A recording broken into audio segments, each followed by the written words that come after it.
Desa Sumur Geneng dari kampung miliarder kembali ke jerat kemiskinan. Masih ingat dengan desa miliarder di Tuban? Desa yang terletak di Kecamatan Jenu, Kabupaten Tuban, pernah menjadi perbincangan nasional. Hal ini karena desa ini mendadak melahirkan ratusan miliarder dalam waktu singkat. Fenomena ini terjadi pada tahun 2021 ketika Pertamina membeli ribuan hektare lahan di desa tersebut untuk proyek pembangunan kilang minyak di Tuban.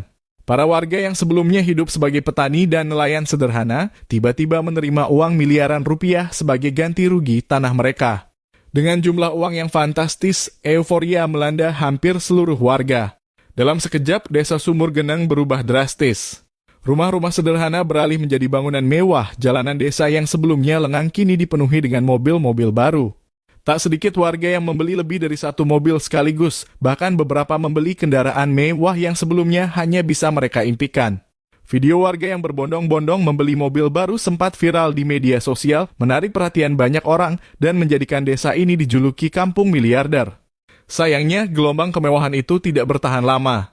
Ketidaksiapan dalam mengelola uang dalam jumlah besar menjadi bumerang bagi warga Sumur Geneng. Banyak dari mereka yang menghamburkan uang tanpa perencanaan keuangan yang matang. Mereka lebih fokus pada kesenangan sesaat seperti membeli barang-barang mewah, berlibur ke berbagai tempat, serta mengikuti gaya hidup konsumtif yang belum pernah mereka alami sebelumnya. Beberapa warga memang mencoba berinvestasi dan membuka usaha, namun mayoritas tidak memiliki pengalaman atau wawasan yang cukup dalam dunia bisnis. Akibatnya, usaha yang mereka bangun banyak yang gagal dan justru menghabiskan modal yang besar. Selain itu, ada pula warga yang menjadi korban investasi bodong, tertipu oleh janji keuntungan besar dalam waktu singkat. Keadaan ini semakin memperparah kondisi finansial mereka. Sumber penghidupan utama mereka yaitu tanah pertanian dan lahan yang dulu menjadi penopang ekonomi, kini telah beralih tangan. Ketika uang hasil penjualan tanah habis, mereka tak lagi memiliki sumber daya untuk kembali bertani atau melaut seperti dulu. Mereka yang dulu menikmati gelimang kekayaan kini harus berjuang keras untuk sekadar bertahan hidup. Tidak sedikit yang akhirnya menjual kembali kendaraan mewah dan aset yang tersisa demi mendapatkan uang untuk kebutuhan sehari-hari. Kehidupan di desa Sumur Geneng pun berubah drastis.